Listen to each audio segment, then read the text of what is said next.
aujourd'hui, donc 8 décembre 2017, sur Medi 1 TV Afrique, pour cette journée spéciale Sénégal dans le cadre de la caravane de la voie du co-développement que Medi 1 TV Afrique a mis en place. Une caravane qui va bien sûr se promener, qui va aller dans plusieurs pays africains. Et première escale, le Sénégal. Le Sénégal, pourquoi? Parce que le pays de la Teranga est un pays qui est cher au cœur de beaucoup de personnes. Je veux dire, on est tous un petit peu sénégalais dans le cœur. Pourquoi? Parce que le Sénégal a cette tradition de l'hospitalité, c'est ce que veut dire d'ailleurs Teranga, terre d'accueil. Et alors cet après-midi, on est ici sur la terrasse d'un grand hôtel de la place, donc de Dakar. À côté de nous, il y a bien sûr la célèbre place de l'Indépendance, le cœur névralgique de la capitale du Sénégal. Vous avez très bien compris qu'on se trouve donc à l'hôtel Pullman. C'est lui qui nous accueille. On le remercie d'ailleurs pour ce partenariat exceptionnel. Et alors on sera cette journée avec différents invités, différentes personnalités sénégalaises, à la fois venant du monde de la culture, du monde de la politique, de l'économie, de la société civile, mais aussi des artistes, pour parler, pour essayer dans une conversation, dans une convivialité, de parler du Sénégal, essayer de percevoir les différents aspects de la société sénégalaise, essayer de comprendre un petit peu comment fonctionne cette société et comment tout le Sénégal se met en marche vers l'émergence, vers ce plan d'émergence du Sénégal qui doit conduire le pays en 2025 à être un pays émergent. Alors, premier invité de cette journée, de cette conversation, ça sera M. Souleymane Jules Diop, qui est ministre délégué auprès du Premier ministre et il est chargé du suivi du PUDC, le programme d'urgence de développement communautaire. Monsieur Diop, bonsoir, bonjour. Oui, bonjour. Bonjour, vous voyez, je suis déjà dans la projection en disant qu'on était le soir, parce que la journée sera longue, mais ça sera une journée agréable, parce qu'on va le faire, comme on l'a dit, dans la convivialité. On est là, sur une terrasse d'un hôtel au cœur de Dakar. Il y a le café, il y a les croissants, je veux dire, que demander de plus? Comment allez-vous, monsieur le ministre? Très bien, très bien. Et merci bienvenue. en tout cas d'avoir accepté donc, notre invitation. Merci, comme le plaisir vous êtes avec pour nous moi. donc, sur Medi 1 TV Afrique pour cette journée spéciale dédiée au Sénégal dans le cadre de la caravane du co-développement. Alors, comme vous êtes ministre justement en charge du développement communautaire, on va commencer par une question qui a trait au football. Vous comprenez l'astuce? On va parler de football. Pourquoi? Parce que ce qui fait l'actualité pour l'instant, c'est le football. C'est-à-dire depuis qu'on est ici, que les équipes de Medi 1 TV donc, sont venues du Maroc pour organiser cette émission particulière, cette journée particulière, on entend tout le temps et partout parler de football. Pourquoi? Parce que le pays vibre au rythme de la qualification des Lions de la Teranga pour Russie 2018. Alors vous, comment vous voyez cet événement? Est-ce que c'est quelque chose qui a marqué vraiment le pays? Écoutez, je pense pour tous les pays. La qualification, j'imagine, du Maroc, et on l'a suivi d'ailleurs en direct nous ici, les rues de Casablanca, la joie qui a envahi le pays. C'est à peu près la même chose. Quelqu'un a dit au début du siècle dernier que la religion était l'opium du peuple. Aujourd'hui, c'est le football. Exactement. Et naturellement, nous sommes très heureux, très contents. Moi, je me souviens encore, en tant qu'Africain, de la fierté que j'ai éprouvée quand j'ai vu l'équipe du Maroc avec les Timouni à l'époque battre le Portugal. C'était au-delà du football. Ça avait une signification à la fois symbolique, à la fois historique, d'une dimension inouïe. Eh bien, nous n'attendons pas moins de notre équipe de football. Souvenez-vous qu'en 2002, nous avons battu la France. Au-delà de la victoire du Sénégal à l'époque, c'était très symbolique. C'est le colonisé qui prenait une sorte de revanche sur le colon symbolique. Et le football a cette dimension-là. Et cette fois-ci, nous essayons, autour du président de la République qui a mis en place très tôt à la fois le dispositif, mais aussi l'esprit nouveau de conquête d'un Sénégal nouveau qui nous a permis aujourd'hui d'être performants, non seulement dans le football, mais dans beaucoup d'autres disciplines, chez les filles, au basket, dans d'autres disciplines, le judo, le karaté. Il y a une dynamique nouvelle, celle d'un Sénégal décomplexé. Et on le retrouve sur le plan économique, on le retrouve sur le plan sportif. Mais ça va de pair, ça va ensemble. C'est un esprit libéré, c'est un esprit qui a un regard nouveau. C'est un Sénégal, comme je l'ai dit, qui s'est un peu libéré des chaînes de la véritable aliénation, qui est celle-ci, l'aliénation des esprits. Absolument. C'est un Sénégal libéré de ce point de vue-là. Donc c'est vraiment ce que vous mettez je veux dire, en exergue, c'est le rôle social, le rôle politique du sport pour mobiliser les énergies et oui, aussi mais, donner de la fierté un peu. Mais vous savez, c'est le mental, le football comme beaucoup d'autres disciplines. Vous savez que l'économie, c'est aussi la confiance. C'est la confiance qui fait marcher l'économie. C'est la confiance qui fait consommer. De la même manière, le football, c'est 75% de potentiel mental qui permet à une équipe, une fois sur le terrain, de se dépasser, de se surpasser. L'équipe du Sénégal a été d'une performance étonnante. Nous n'avons jamais perdu, sauf une fois pour un match qui a été annulé, parce que l'arbitrage était défaillant. Mais sur tous les plans, nous avons été présents. Il y a un nouveau mental, c'est clair, et ça se vérifie sur le terrain. Mais pas seulement sur le terrain sportif, c'est ce que je veux que vous compreniez, mais sur le terrain de l'économie, de la politique aussi. Voilà. De la société, on sent que la société sénégalaise est en mouvement. Et vous allez nous expliquer, notamment dans certains domaines, comment il n'y a pas justement cette dichotomie entre le monde urbain, le monde rural. Et c'est en ça que vous êtes en charge justement pour mobiliser aussi le milieu rural, qu'il n'y ait pas un Sénégal à deux vitesses. Exactement. On termine sur la petite parenthèse, mais qui n'en est sportive, pas vraiment une. Ouais. Petite parenthèse sportive, mais comme vous l'avez dit, qu'il y a beaucoup de résonance aussi, politique à la politique, fois. Voilà. Quel pronostic pour vous? Le Sénégal ira jusqu'où? Et est-ce qu'un pays africain, parce qu'il y a le Sénégal, le Maroc, il y a aussi comment il s'appelle, le Nigeria et puis d'autres pays. Pour vous, qui a le plus de chances d'aller plus loin dans cette compétition? Nous n'avons que des bonnes équipes. C'est 5 équipes sur 52 dans l'ensemble de l'Afrique. Nous avons les meilleures équipes qui ont été très performantes. Le Maroc est venu prendre sa victoire en Côte d'Ivoire, avec d'ailleurs un entraîneur qui a été celui de la Côte d'Ivoire auparavant. Et nous n'avons que des bonnes équipes. Et normalement, mis dans les mêmes conditions, nos équipes devraient aller très loin. Le Nigeria est très bon, le Maroc est bon, l'Égypte a toujours été une bonne équipe, très efficace. Et le Sénégal vient avec des prétentions nouvelles d'un outsider qui est resté 15 ans sans venir à la Coupe du Monde et qui, cette fois-ci, a des prétentions. Nous voulons au moins aller jusqu'en demi-finale de la Coupe du Monde. C'est important ce que vous dites, monsieur le ministre, parce que souvent ce qu'on a vu dans les compétitions, et moi je me souviens d'une fois où la Côte d'Ivoire participait, on avait l'impression que ces équipes, elles étaient déjà heureuses d'être là. Le simple fait de... Est-ce que cette fois-ci vous pensez que les esprits ont évolué et qu'on y va pour gagner? On y va. On y va, quand on dit on joue jeu égal avec les autres équipes, on y va avec l'espoir de gagner. Avec l'esprit voilà, de victoire, de conquête. Et ça se passe en Russie. Et cette fois-ci, je sais que c'est le cas pour le Sénégal, mais beaucoup d'autres équipes, on y allait tôt pour voir les sites, pour choisir des bons sites, pour mettre les équipes dans des conditions optimales de performance. Et cette fois-ci, je suis persuadé que les équipes africaines, au moins 3 équipes, vont faire des surprises en Coupe du Monde. Eh bien, comme on dit, Inch'Allah, et on espère que tout se passera bien. Alors, je l'ai dit, vous êtes ministre délégué auprès du Premier ministre, donc vraiment au cœur du pouvoir, du dispositif justement de gouvernance du Sénégal, en charge du programme du suivi du programme du PUDC, le programme d'urgence de développement communautaire. Alors, PUDC, je veux dire, qu'en est-il? C'est-à-dire, on a mis en place un dispositif pour que, au Sénégal, comme je disais, qu'il n'y ait pas un Sénégal à 2 vitesses, le Sénégal des villes, Dakar, qui concentre à peu près 80% de la production économique et de l'activité économique, mais on va aussi essayer de faire désengorger Dakar et que, je veux dire, le Sénégal profond, le Sénégal rural se développe aussi.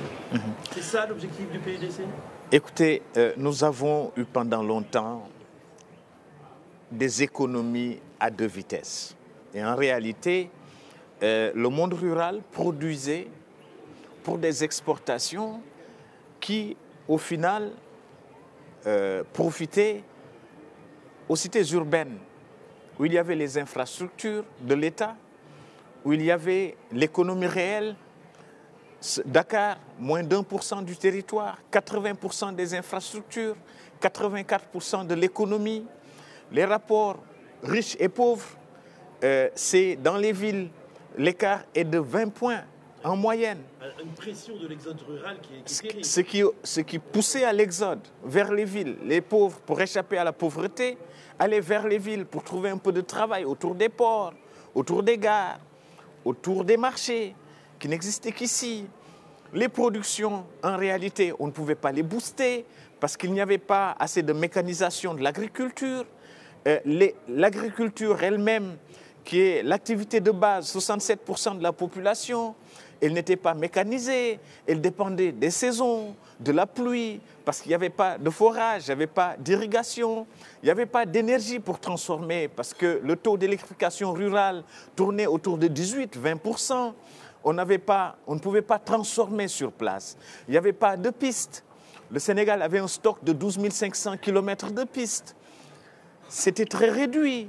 Donc, les zones rurales, les gens travaillaient 3 mois pendant les saisons des pluies et 7 mois, ils restaient inactifs. Ça faisait quoi? 67% de la population qui travaille, mais de façon dure, sans mécanisation, sans automatisation, produisait pour moins de 10% des richesses. C'est la part du secteur primaire, de l'agriculture essentiellement. Nous avons dit qu'il faut une transformation structurelle de notre économie. Il faut faire quoi? Il faut produire beaucoup. Pour produire beaucoup, il faut de l'eau. Et il faut aussi aller vers les marchés. Pour aller vers les marchés, il faut des routes, des pistes. Mais il faut pouvoir transformer sur place. Pour transformer sur place, il faut de l'électricité, il faut de l'énergie. Mais nous avons dit il faut aussi transformer avec des machines agricoles. Nous avons dit qu'il faut apporter de l'eau, non seulement par des forages, mais par des motopompes pour de l'irrigation. Nous avons un système d'adduction, nous avons les réserves naturelles dans le sous-sol sénégalais les plus importantes au monde. On parle de 4 000 milliards, mais il faut aller à 200 mètres, à 300 mètres du sol pour tirer l'eau. Donc il faut des forages. Nous avons maîtrise technologique aussi. Technologique. Nous avons le fleuve. Mais il faut tirer l'eau du fleuve. Donc il faut des motopompes, il faut des systèmes d'irrigation. Nous avons dit... Quand je vous entends, ça me fait penser justement dans les théories du développement, à un certain moment, il y a quelques années, vous vous en souvenez certainement, il y a eu ce qu'on a appelé la théorie des États fragiles. Pourquoi les États fragiles? Parce que tout est urgent, donc on ne sait pas par quoi commencer. Mais là, je vous ai entendu décliner. Il faut ceci, il faut cela, il faut cela. C'est ça le plan Sénégal émergent. Nous avons fait 2 ans pour constater que les bases de l'économie étaient extraverties. On exporte tout ce que nous avons. Nous exportons du phosphate et nous importons de l'engrais pour fertiliser nos sols. Nous exportons du coton pour importer du tissu. C'est pourquoi nous avons dit, premier axe du plan Sénégal émergent, la transformation structurelle de notre économie. Il faut produire beaucoup et transformer sur place pour créer de la valeur ajoutée. Deuxième axe du plan Sénégal émergent, nous avons dit développement du capital humain. Il faut former les gens, il faut lutter contre l'analphabétisation, il faut de la formation professionnelle, il faut une formation universitaire adaptée pour faire des professionnels capables de travailler. Il faut lutter contre les inégalités sociales. Je vous ai parlé, le président de la République a développé le concept d'équité territoriale. Les Sénégalais qui sont à l'est, au sud du pays, sont autant citoyens que les Sénégalais de Dakar. Ils ont droit aux mêmes infrastructures. Nous avons développé des universités régionales. Nous avons développé ce que nous appelons aujourd'hui les espaces numériques ouverts pour amener la fibre optique dans l'ensemble du pays. Et nous sommes en train de développer une dorsale autoritaire qui va traverser le pays et qui va permettre, à partir de n'importe quel point du Sénégal, de regagner un autre au bout de 2 heures à 3 heures. C'est l'autoroute Ila-Touba, c'est l'autoroute Dakar-Mbour, c'est l'autoroute Dakar-Thiès. Mais sur un autre plan, c'est aussi le développement du port minéralier que nous venons de lancer à Kayar. C'est le 2e port de Dakar qui va être à Kayar, à Sendou. C'est aussi le développement de l'agriculture avec le PRACAS qui nous a permis au bout de 5 ans de tripler la production arachidière, de doubler la production céréalière et de quintupler la production de l'horticulture Et vous savez que le Maroc est devenu aujourd'hui un des partenaires du Sénégal en termes d'exportation horticole. Nous pourrons y revenir. Mais tout ceci est adossé à un plan d'une vision d'un Sénégal émergent et solidaire. Et c'est ça nos programmes sociaux, la couverture médicale universelle, les bourses familiales qui permettent de refaire le tissu social pour qu'aucun Sénégalais ne se sente abandonné dans un Sénégal qui va vers l'émergence et qui, dans 2 à 3 années, va devenir un pays gazier, un pays pétrolier, voilà, mais aussi un pays agricole. On va y revenir, très important ça, parce que ça va être vraiment, comme on dit, un tournant dans la façon dont le Sénégal va se voir lui-même. Parce que devenir un pays pétrolier, c'est pas n'importe quoi. D'abord, c'est la garantie d'avoir des revenus importants. Parce que, quoi qu'on dise, je veux dire, le pétrole, on va encore l'utiliser, les énergies fossiles, pendant un certain temps. Mais vous connaissez aussi ce qu'on a dit, hein, il y a aussi la malédiction du pétrole. Hein. C'est-à-dire, si c'est pas bien géré, si c'est pas bien planifié, ça peut conduire, je veux dire, à des problèmes de gouvernance. Mais avant d'y revenir, tout ce que vous avez cité, ça a l'air d'un programme vaste, presque titanesque, je dirais, mais on l'a échelonné pour une période de combien de temps? Parce que quand je lis les éléments de langage sur le PSE, on dit que c'est le PSE d'ici 2025. Mais nous avons divisé... Si je calcule bien, là, il ne nous reste que 8 ans, là. Vous allez y parvenir. Mais nous avons fait le plan Sénégal émergent sans tenir compte du fait que ça a été fait avant la découverte du gaz et avant la découverte du pétrole. Nous avons voulu bâtir une économie résiliente sur la base des ressources dont nous disposons, nos ressources humaines de qualité, une bonne formation de nos élites, mais surtout l'agriculture. Parce que ce qui est arrivé dans beaucoup de pays, c'est qu'une fois les richesses du pétrole tombées, les gens ont dit on va se les partager et c'est fini. C'est ce qui arrive à beaucoup de pays en ce moment. Le Sénégal a dit, faisons comme s'il n'y a pas de pétrole. Et le président de la République, clairvoyant, a dit, dès qu'on a découvert les premiers gisements, ça fait notre fierté aujourd'hui, a dit, nous allons mettre en place un comité d'orientation stratégique, un COS Pétrogaz. Nous allons réfléchir sur la mise en place d'instituts de formation déjà à l'école polytechnique, une maîtrise sur les formations dans les secteurs des hydrocarbures.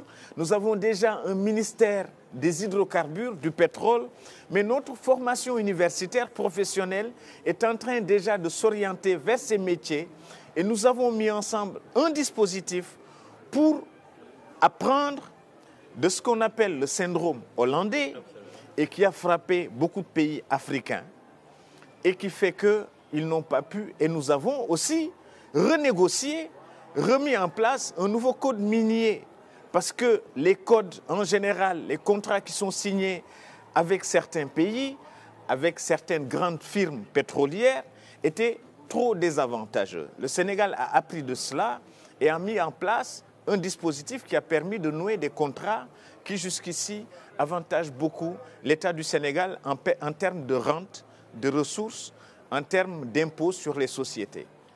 Et le premier, si on peut dire, les premières rentes du pétrole, c'est prévu quand? 2021. 2021. Les premières exportations. Les premières rentes du pétrole vont venir et que le Sénégal va pouvoir commencer à en bénéficier. Mais ça commence déjà. Vous savez que dès qu'on annonce que dans un pays, il y a des ressources comme ça attire déjà les importateurs. La spéculation. Mais ça crée une dynamique économique aujourd'hui. Nous avons pu faire un port déjà avec des investissements totalement privés. Dubaï Port aussi est en train de se lancer vers la construction d'un 3e port. Et nous voulons faire de l'aéroport de Dakar un hub international. Et nous y sommes déjà avec le lancement d'une nouvelle compagnie Nous étions là derrière, Média TV Afrique était là en direct pour l'inauguration du nouvel aéroport Blaise Diagne. Alors revenons sur ce qui est le cœur de votre mission. Comme on l'a dit, ministre chargé du suivi du PUDC, donc le programme d'urgence du développement communautaire, auprès du Premier ministre du gouvernement du Sénégal. Le choix du milieu rural, vous nous l'avez expliqué, c'est important parce que ça représente la grosse masse justement de travailleurs. De travail, hein, la force productive, comme disait celui que vous avez cité tout à l'heure, au niveau du Sénégal. Mais quel résultat? Parce que vous avez dit, on a doublé, on a triplé telle production. Mais est-ce qu'on a déjà commencé à transformer? Est-ce qu'on a déjà commencé à créer de la plus-value au Sénégal? Sur l'arachide, sur l'horticulture, sur ce que produisent ce qu'on appelait les paysans du monde rural. Ce qui se passait avant. On était à une production de 405 000 tonnes en 2011, avant l'arrivée du président Macky Sall. Nous sommes aujourd'hui, nous allons arriver à plus d'1 million. On parle d'1 million 400 000 tonnes. C'est un record historique sur les 40 dernières années. Comment nous sommes parvenus à cela? En offrant déjà un prix aux producteurs qui est un prix attractif, un prix juste. Avant, on déposait des bons d'achat chez les paysans qui se retrouvaient avec des bons impayés.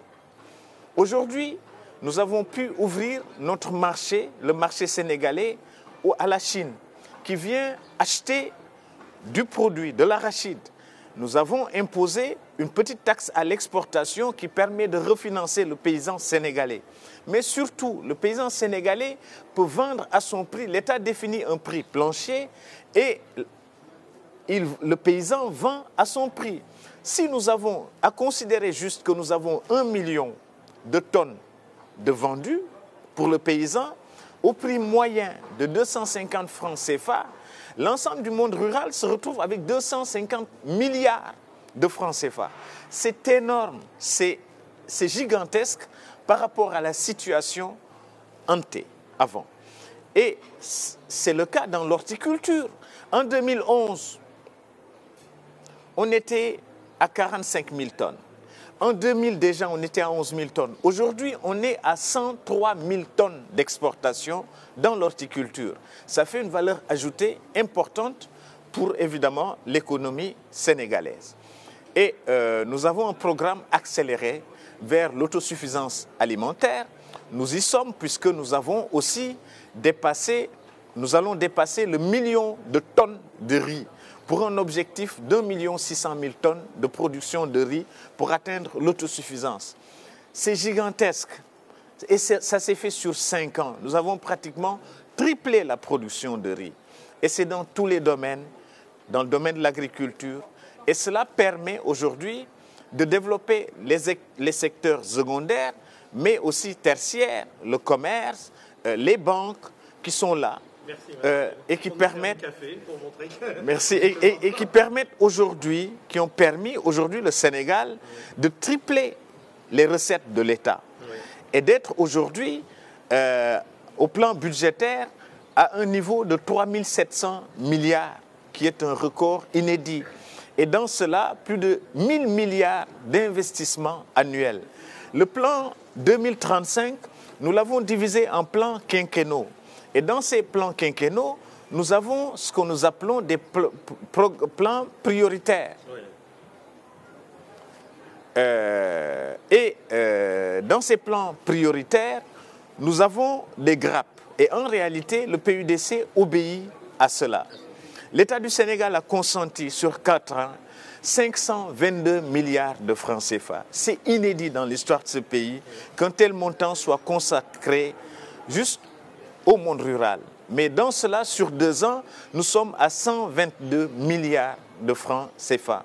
C'est des proportions gigantesques qui nous ont permis, sur 2 ans, d'être aujourd'hui à 1000 kilomètres de pistes rurales dans le monde rural. 1000 kilomètres.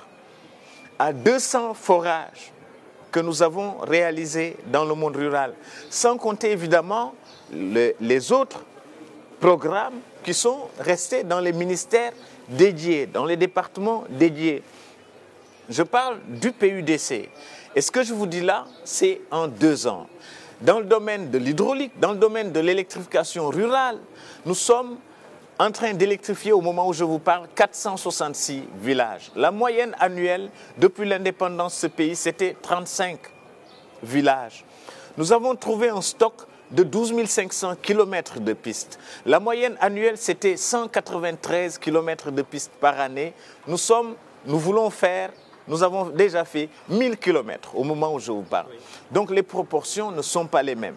Mais il y a surtout le volet allègement des tâches pour les femmes, parce que les plus touchées par la pauvreté en réalité, ce sont les femmes du monde rural. Nous avons décidé, nous avons déjà distribué 3000 machines agricoles à travers le monde rural sur un programme de 5500. S'ajoutent à ces 5500, 2000 machines agricoles que nous venons de recevoir de la Chine. La semaine prochaine, Inch'Allah, nous allons signer avec la Banque islamique de développement un financement de 38 milliards de francs CFA. Nous avons déjà signé l'année dernière avec la Chine 100 milliards de francs CFA pour le volet hydraulique de forage, pour 250 forages pendant l'année 2017-2018. Et cela va nous permettre en 2 ans d'atteindre nos objectifs pour ce qui concerne le PUDC. Restez sur Média TV Afrique, on se retrouve après une petite pause. Merci.